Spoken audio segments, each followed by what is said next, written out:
Haití está sumido en una catástrofe humanitaria con varios frentes: violencia de las pandillas, inflación y un brote de cólera. Además, casi 5 millones de personas sufren inseguridad alimentaria en el país, según el Programa Mundial de Alimentos de Naciones Unidas. Tenemos análisis en esta edición. En Reino Unido, tras menos de 2 meses de gobierno, la primera ministra Liz Truss destituyó a su ministro de Finanzas, Kwasi Kwarteng, responsable del plan de reforma fiscal que llevó al desplome de la libra esterlina. En medio de las presiones de su propio partido, Truss rectificó su plan y nombró a Jeremy Hunt en la cartera. Tenemos reporte desde Londres. Vladimir Putin advirtió que un choque de Rusia con la OTAN causaría una catástrofe global. El presidente ruso aseguró que no son necesarios más ataques a gran escala contra Ucrania. Sin embargo, este viernes las fuerzas de Moscú volvieron a bombardear la ciudad de Zaporilla. Buenas tardes, bienvenidos a las noticias de France 24 en español. Soy Rosa Pérez Masdeu y es para mí un gusto acompañarles. Empezamos esta edición en Haití, porque según el más reciente informe del Programa Mundial de Alimentos de Naciones Unidas, el país se enfrenta a una catástrofe humanitaria debido a la violencia en sus calles que ha ocasionado que cientos de personas sufran de escasez de alimentos y de agua potable. Además, un nuevo brote de cólera pone en riesgo a la población. Ahora, para analizar la situación del país, contamos con Nora Restrepo, portavoz precisamente del Programa Mundial de Alimentos de la ONU. Nora, buenas tardes. Empecemos por cuáles son las conclusiones principales de su informe. Buenas tardes. La situación en Haití lastimosamente se ha deteriorado en los últimos años hasta llegar al punto en el que estamos hoy, donde la situación es realmente catastrófica. Estamos hablando de que cerca de la mitad de la población haitiana, o sea, 4.7 millones de personas, están en inseguridad alimentaria, ya sea crisis, emergencia o por primera vez en la historia de Haití, catastrófica. Entonces, hablamos de 1.800.000 personas ya en estado de emergencia, de hambre, y unas 20.000 personas en la zona metropolitana de Cité Soleil que están ya en un nivel el más alto de la escala de catástrofe. ¿Y qué salidas habría a esta crisis multifacética en que, como dicen en su informe, todo está conectado, ¿no? La crisis de suministros con la de seguridad o la de salud. Efectivamente, el pueblo haitiano está viviendo múltiples crisis desde todos los ángulos, incluyendo también en el sur, en zonas agrícolas, donde se ha visto muy poca lluvia y pérdida de cosechas. Recordemos que el año pasado hubo un terremoto que afectó a mucha población también del sur, todavía se está recuperando. Entonces debemos realmente trabajar, por un lado, en la asistencia humanitaria de emergencia y por otro lado, dar respuesta a lo que es el desarrollo a largo plazo. Debemos trabajar juntos. Es un desafío enorme, el país está en un momento tumultuoso y realmente tenemos que enfocarnos todos en el pueblo más pobre, más vulnerable de Haití en estos momentos. Y precisamente usted hacía referencia a esta asistencia de emergencia y respecto a esto el primer ministro Ariel Henry pidió que la comunidad internacional mandara tropas al país para restablecer la seguridad. Una petición apoyada por otro lado por el secretario general de la ONU, Antonio Guterres. ¿Ustedes lo ven como una solución? La crisis política realmente es un factor importante en lo que está viviendo Haití hoy.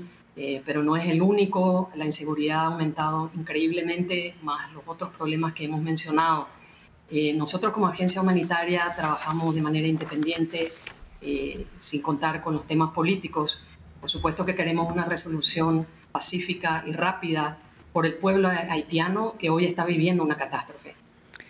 Nora Restrepo, portavoz del Programa Mundial de Alimentos de Naciones Unidas, muchas gracias por su tiempo y por su análisis. Cambiamos ahora de información, vamos a Europa, porque en Reino Unido, tras menos de 2 meses de gobierno, siguiendo la renuncia de Boris Johnson, recordemos, la primera ministra Liz Truss destituyó a su ministro de Finanzas, Kwasi Kwarteng. Él era el responsable del plan de reforma fiscal que proponía el mayor recorte de impuestos de los últimos 50 años. La previsión de una caída en la recaudación provocó la pérdida de confianza de los mercados. Como consecuencia, el gobierno de Liz Truss se vio forzado a dar marcha atrás en el plan económico que había prometido. Por ejemplo, la líder del gobierno británico mantendrá la subida de impuestos de sociedades, un alza prevista por el ejecutivo de Johnson y que ella se había comprometido a anular. El nuevo encargado de las finanzas británicas, Jeremy Hunt, presentará la nueva reforma fiscal el 31 de octubre. Ahora los detalles con nuestra corresponsal en Londres, Luisa Pulido. La salida del ministro de Finanzas, Kwasi Kwarteng, era predecible tras semanas y semanas de crisis en la ya golpeada economía británica, la caída histórica en la libra esterlina y la incertidumbre en los mercados. Kwasi Kwarteng estuvo en el gobierno 38 días, de los cuales la mayoría estuvo ocupado en tratar de apagar los incendios causados por el mini presupuesto o el plan financiero diseñado por el gobierno para recuperar la economía. Liz Truss tuvo hoy que sacrificar a uno de sus grandes y más cercanos aliados políticos para salvar su gobierno. Sin embargo, hemos escuchado recientemente voces que pública y privadamente están pidiendo que la salida de Liz Truss sea lo más rápido posible, un hecho sin precedentes. Tratando de calmar el partido, la primera ministra ha designado a Jeremy Hunt como el nuevo ministro de Finanzas, un veterano en cargos del gobierno que dará seguramente más tranquilidad a los mercados. La primera ministra ha anunciado en rueda de prensa también que removerá asuntos polémicos de este plan financiero. Sin embargo, no hay certeza de que estas movidas sean suficientes para calmar los ánimos del Partido Conservador.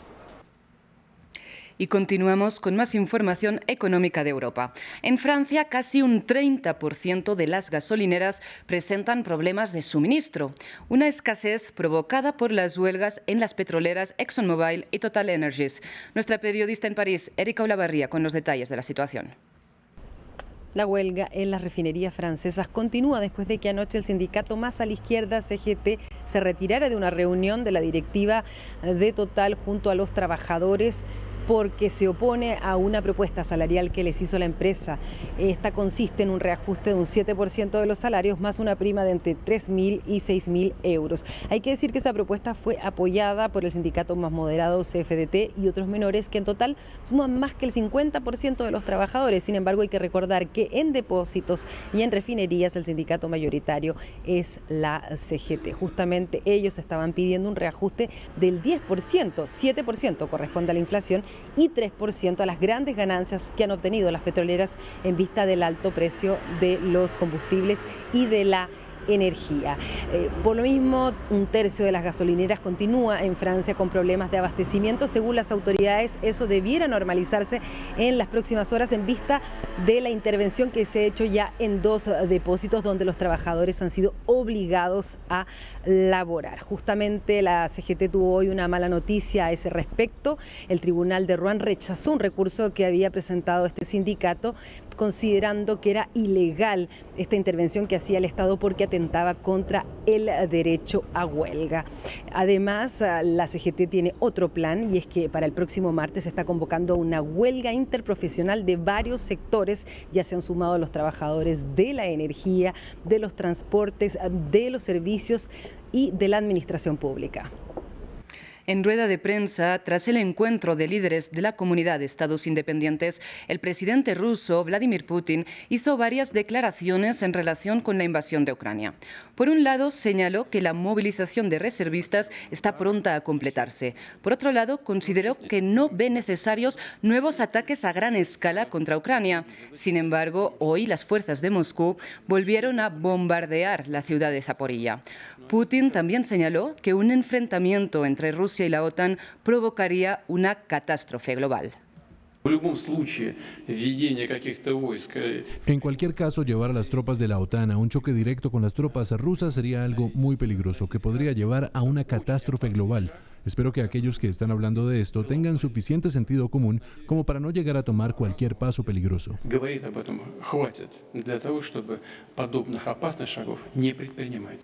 Y como decíamos, por otro lado, Putin ha declarado que no son necesarios más ataques a gran escala contra Ucrania, como los que lanzó este lunes el ejército ruso sobre todo el territorio ucraniano como respuesta a la explosión en el puente de Crimea, un incidente que el Kremlin calificó de acto de terrorismo ucraniano en suelo ruso. Sin embargo, como decíamos, hoy las fuerzas de Moscú han vuelto a bombardear la ciudad de Zaporilla. Putin también anunció que el proceso de movilización de reservistas terminará pronto. El trabajo de movilización está llegando a su fin. Justo ahora tenemos 220.000 personas movilizadas de las 300.000 anunciadas. Creo que en las próximas 2 semanas la movilización se habrá completado. Y por otro lado, ante los avances de la contraofensiva ucraniana en el este del país, las autoridades prorrusas de la región de Jersón, anexionada ilegalmente por el Kremlin, piden a los residentes que evacúen hacia el territorio ruso reconocido internacionalmente, lo que Kiev denuncia como una deportación de sus ciudadanos. Apenas 2 semanas después de que Moscú reclamara ilegalmente la anexión de Jersón, las evacuaciones ya han comenzado.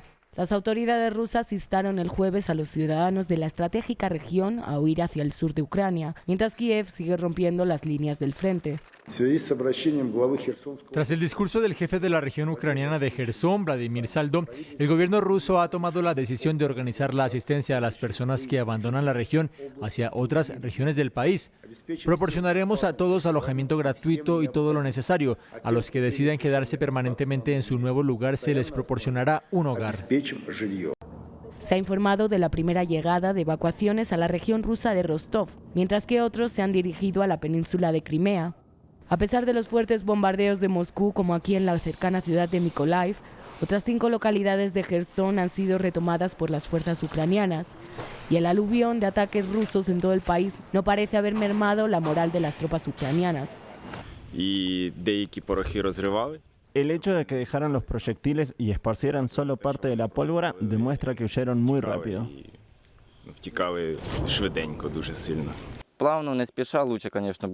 Si nos movemos rápidamente habrá muchas pérdidas. No tenemos que apresurarnos, pero tenemos que aplastarlos hasta el final. Mientras tanto, en Moscú se está llevando a cabo un esfuerzo propagandístico para apuntalar el apoyo en casa.